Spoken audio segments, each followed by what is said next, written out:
meme of the car on the highway going straight. I'm taking the off-ramp again. Going right back to 7-0 town. I've been trying to get off it, well, just by a couple. And Nia got out of work early. And he's like, how you feeling? And I'm like, kind of shitty. You know, I'm going through the withdrawal, you know, because I only had one today. And she's like, I don't like seeing you like this. Go down there, get X amount, whatever, and I'll give them to you, and we'll wean you off this shit. But I'll control the dosage. So I'm like, yes, that sounds good, because of course I'm going to say yes, you know. If I had more strength and more character, I'd be like, no, I'm just gonna fucking wait it out. I'm gonna just withdraw, and that's gonna be it. But I don't have that strength of character, you know. How you doing, man? Hi, John. Good to see you. How's things going tonight, buddy? Oh, blessed. Nice, awesome, good to hear. It's lovely. It's like no other before, like no other app. It's very lovely. It's very, very, very lovely. Have a good night, man. Oh, I can't smoke inside this establishment. What am I doing? All right, I'll be right back. Yeah, I almost walked into the store back there smoking a cigarette. There was a time when you could do that. It's called the 1980s. It was awesome. I remember being in like Kmart and shit, and at the end of the aisles they have ashtrays. I know that's fucking probably crazy for younger people to understand, but you can smoke in hospitals. I'm going to visit my grandfather, and he's smoking a cigar in bed. You know, I mean, they were trying to phase it out by the 1970s. But in the 50s and 60s, right, the doctor come walking in the room smoking a cigarette, you know, giving you with the clipboard in his hand. Yeah, there was no place you couldn't smoke. Planes. You could smoke on planes. You know, they have they didn't want you smoking during takeoff, so they'd have a light that would come on to say, please extinguish your cigarettes while they're ascending to altitude, you know. It'd go look like Sol Rucka. If she was a little bit more built, I would.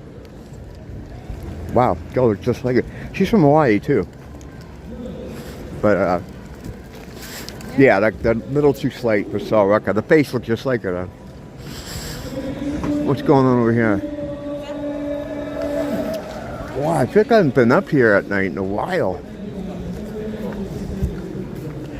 We haven't, right? I mean, I haven't done a demon walk in a while.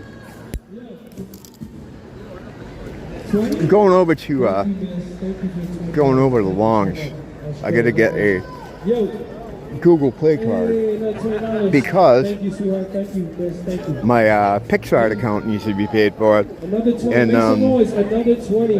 that's why I just put a video out without a thumbnail. Not your anger. This is how we make an honest living, folks. So I gotta go get. I don't use credit cards for that stuff because I'm like having my credit card attached to my Google Play. That's too dangerous, you know, because every time I do it, I end up telling myself like, oh well, I'll just buy this for this thing. Oh, I can get more space for my files for $2 a month. Okay, I'll get that. This cleaner is only $1.99. Okay, I'll get that. And I'll be playing Diablo Immortal and be like, oh, you know, for $5 I could get some more fucking gem runs. It's a disaster. It's a disaster. So what I do is I buy Google cards and I just pay what I need. If I know something costs, like Pixar, $7.99 a month. So I go get a $10 card, and that's it. Or sometimes, like, you know, if I'm feeling fancy, I'll get a $20 one and then just blow it on games. I'm not going to do this tonight, though. I'm just getting the 10 because it's the end of the week. At the end of the week, it's the week before payday. So things are super tight. I was saying earlier in the video that I couldn't get any more 7.0 because I'd spent my budget with this. Oh. Okay, folks, we're gonna build our stage and then give you the real show. I think those are the real ones, the Waikiki crew, like the original B-Boys crew. There's like people that kind of copy them, but I think that's them because it sounds like the guy. I've done videos about them just walking by and just, you know, talking to them and filming their show. But yeah, it's pretty interesting. You have like a turf war kind of going on where other B-Boy crews will come in and try to, you know, take their attention. So they like to say that they are the original Waikiki B-Boys, you know. Yeah, I feel like I haven't been up here, damn.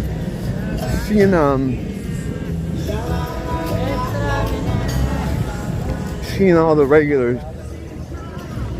Oh.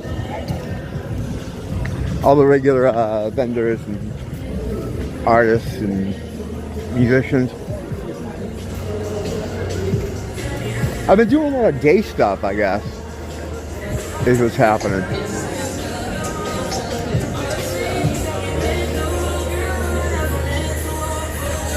Oh, this lady's always looking loud. Her music is so loud over here.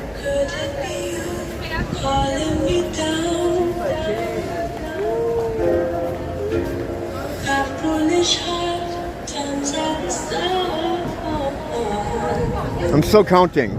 If you know what I'm doing from the last video, I'm still counting. The count is 2, right? Which is unbelievable. Yeah, I had to get out tonight just to see how serious the effect of closing the DEI shit down was going to have on my area.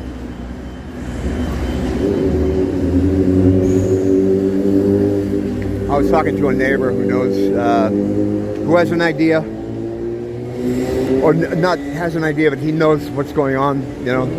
We've talked about it. I have more people that I can talk to about it now than ever before. But the first like year and a half, I didn't have anyone I could talk to about the problem. Like, I'd talk about it on here, but and occasionally someone would sheepishly kind of say, hey, you know, where'd all these people come from? You know what I mean? Because it's tough, because people are so afraid of being called a racist, or, you know what I mean? So it was a hard thing to talk about. But now I have a lot of people that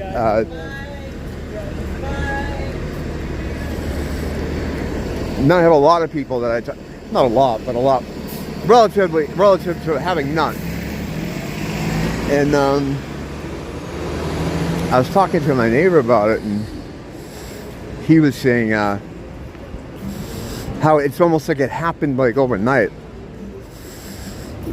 And he said it has to do with the DEI thing, closing down the DEI office. Because even though they were getting money through the SSDI system, because they didn't want to put them on, from what I understand, they didn't want to have them on welfare because it would, you can't obfuscate that in the records and in the paperwork, and it would be glaring. Like, why is there like $250 million added to the, or even more, added to the welfare thing? We don't, you know. So by putting in an SSDI, it's considered medical, and that can be private. But when Trump closed the DEI offices, or shut it down completely, you go to Hawaii.gov, you look at DEI, it says page not found. Like it was never there. And then in smaller print on the page, it has like all these other sub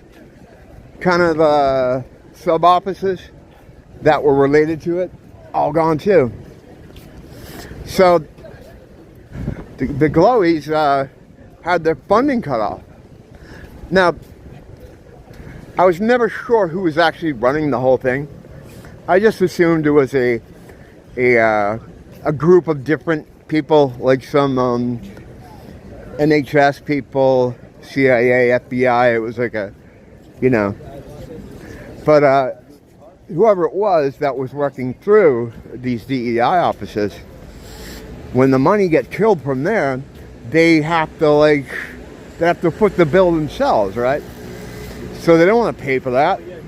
So they fucking probably got them out of here really fast. They just picked them up and threw them on a plane, and that was it. Now there's still, I can still see there's still some around, but not anything like it used to be. Like, this is what is it, Monday night? It's pretty busy out here. It's crazy how few people from that part of the world I'm seeing out here. Like 2. Is that what I said? Is that what the count was currently? This afternoon, I saw 4 people from that part of the world. After having people from that part of the world be like a substantial part of the population, to a point where it was almost like half the people you saw. Like one of my friends was saying, he was like, every other person is from that part of the world. And now, they're all fucking gone.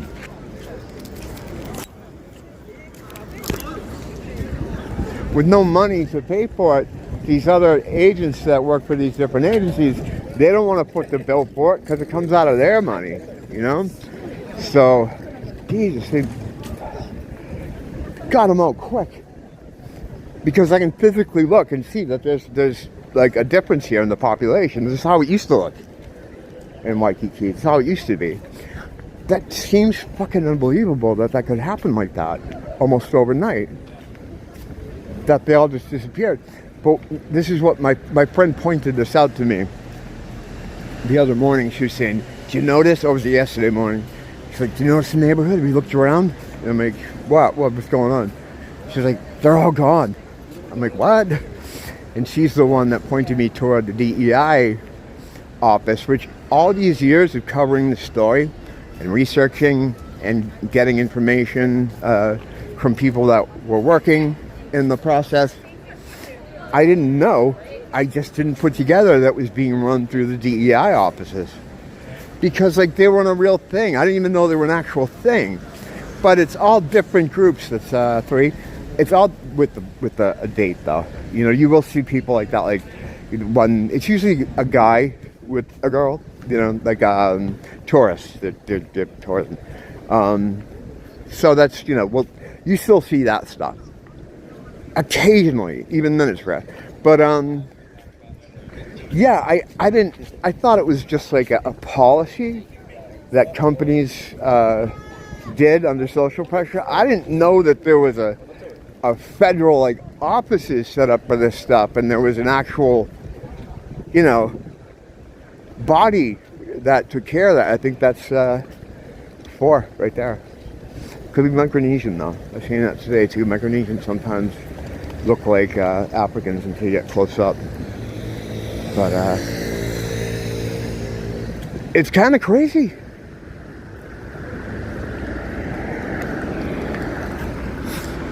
Someone that is uninitiated to my channel or don't know who I am or anything, well, why would they be here? But if they were to stumble upon this and hear what I'm saying, they'd be horrified.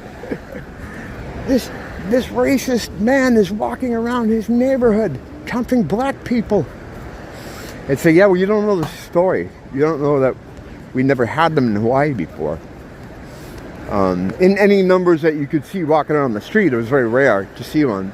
And during COVID, they imported a bunch of them because they made a lot of empty space by kicking out generational islanders. You know, people whose families have lived here for decades. They got kicked out because they withheld the COVID funding that the federal government gave them. They instead held on to it and made up excuse after excuse, and people had to leave. Opened up all the spaces. they told the people who own these spaces, you can restructure as low-income housing. And they were like, well, how do we do that? And they said, well, we're in an emergency. COVID's an emergency. We can do whatever we want during an emergency situation. And that's how it happened. I'm wondering what's going to happen to the property owners now that they're getting the soldiers out of here. I guess we're no longer in an emergency, state of emergency. So how can they switch their property? Not like this is a concern of mine. Fuck them for taking the fucking government's money anyway. But I wonder if they can switch their money back. Because if the government's not putting anyone in these houses anymore, and they're not, I'm sure there's no communication between them and the people that got them to do this, because the office that it was all organized under is gone. And people aren't going to want to be associated with it. Already in companies, right? They're taking people who worked in the DEI and they're trying to reassign them in the company, giving them different titles to hide them. So it's not like someone's going to contact some of these landlords and say like, yeah, well, we had to pull our people out, but here's what we can do. No, it's probably those landlords are going to be like, shit. How, they're probably just calling places and not getting an answer, and now they got a low-income housing set up in an apartment where they could make a lot more money with it. But at the time during COVID, there was no money coming in, because no one had money. So it was an attractive offer. Turn it low income, and the government will pay you forever. We don't know how long this thing's going to last. Wouldn't you rather have money than no money? And a lot of the people that own a lot of property, there's a lot of people that own property here that don't live here. They're just more like investments. They live in different places, different parts of the world. A lot of them aren't even American. So yeah, this is, it's an unfolding situation. It's a fluid situation. So I'm just kind of following it, but it's fucking crazy. It's crazy and it's great. Bye. It's great. But yeah, just gotta watch how this all plays out.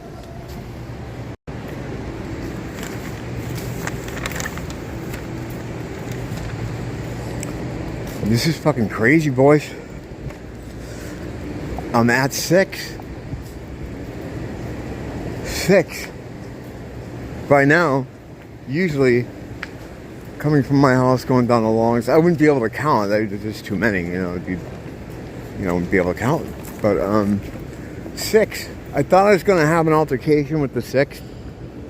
Because, I usually, most days I do, if I end up in the wrong place, wrong time. But there was this fucking lady waiting at the photo desk where they do all the stuff. A lot of people like to go there though because it's like a real cashier. They don't like to use the self-checkout. I don't know why. But there's a guy there. It was just his little daughter. It's just nice, and they're just fucking taking forever. But anyway, the next person in line is this woman and a friend, and a white woman and a brown woman. I'm not really sure what she looked like an islander, maybe like one of the island people. And here's the fucking, let me see, how do I do this? Here's the counter where you buy stuff, right? And the guy's with this girl paying for something. The next woman in line is standing over here, right next to one of the aisles.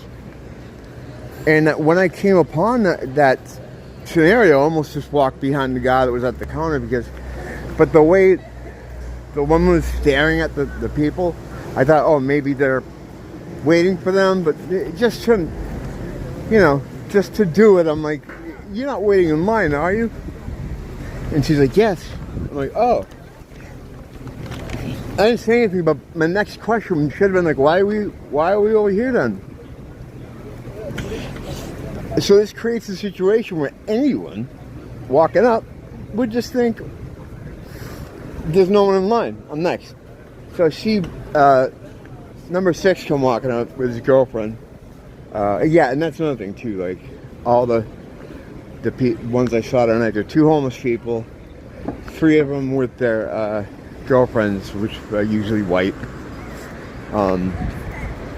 Put a pin in that.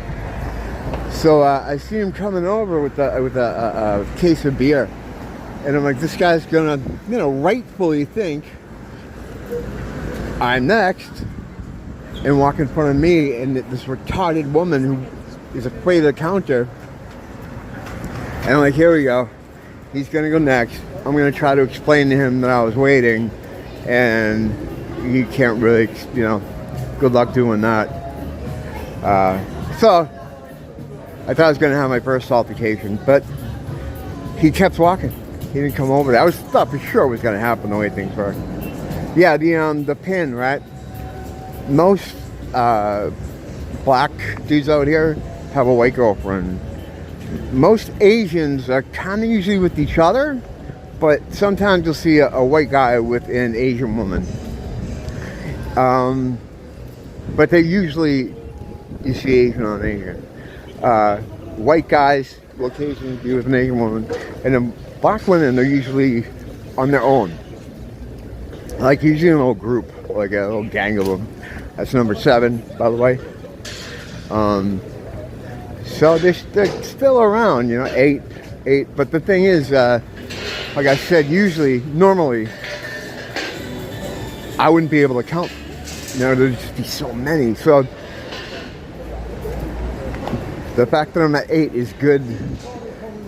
It's good fucking news, It's crazy. It's kind of unbelievable, and I'm not gonna let my hopes get up too high.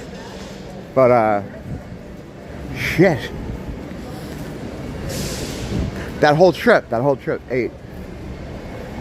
Yeah, I don't understand what the woman, she had counter fear. She had that counter fear. Me and my friend Gary used to call it when someone's in line but they won't go near the counter. She had the counter fear. I was dying to just ask her, because I asked her once. I was surprised when she said yes. And I was like, I almost felt like I gotta ask her again, but I don't know what that was about. But I got through it. Got my stupid Google card and paid my Pixar, so now I can make a proper thumbnail for that last video. I don't know if thumbnails, for someone like me, I don't know if the thumbnails really do anything. My reach is very, very small, very tight. So I think with me, people that are going to watch me are going to watch anyway. And the thumbnail's not going to make 9. That's 9. Dude, even if I get a dozen before I'm home, I would be fucking, that would be unbelievable. That'd be unbelievable as to how it was. Now, back in the day, before COVID and everything, you wouldn't see any. Occasionally, like I said earlier, one on vacation. And again, the reason this is significant is because they're not sending the doctors and the lawyers and the good families. They're sending people that are already on the government. And they're just moving them here. I can't go over it again. I've gone over it so many times. Speaking of, people that are normally here are the ones that are going to be here anyway. I don't want to torture them, torture you guys with the same. I've already have. The torturing has been done. Speaking of torture, I was looking at this video. I think it's called "We Are in Hell." And I've seen this kind of thing before. This guy is talking about how this world is really hell, and lays out all the reasons why, and he's not wrong, right? He's not wrong. We're in a torture chamber kind of situation here, and so he was right about all that stuff. He's kind of debunking the reasons why it's not anything but a torture chamber. And I'm like, I see a lot of stuff, and it's always, do I want to comment? Because once I start commenting, there's so much to explain to people. It's like, It's my problem with X too. The not Twitter X, but 4chan X. I see people talking about stuff, and I'm like, I just did. No, that's wrong or whatever. They don't have it right, and I just don't feel like getting into it sometimes. But what made me want to say something is all the other people who were watching the video and commenting on it. I always knew it. This is exactly what it's like. That's like blackpilling, though. Like, I don't want people to think that there is no hope, and that's basically what's being pushed forward here. That is not number 9. I mean, is it number 9? Anyway, that one's not going to come because I saw her earlier. In fact, that was one of the first ones I saw. Indian people always fool me because I look from a distance and I'm like, is that guy? And then oh no, he's just looking Indian. They have really dark skin, some of them, So, and Micronesians the same way too, like they have dark skin. And when it's nighttime, they don't know this growing up my count though. So yeah, it was, I said in the comments, I just tried to explain, this wasn't always a torture chamber. Because he was specifically saying, this isn't a place of growth. No, that's my neighbor I got to talk to. I'll be right back. Well, thanks for checking in on me. Appreciate it. And as always, don't blame the teacher. Blame the school.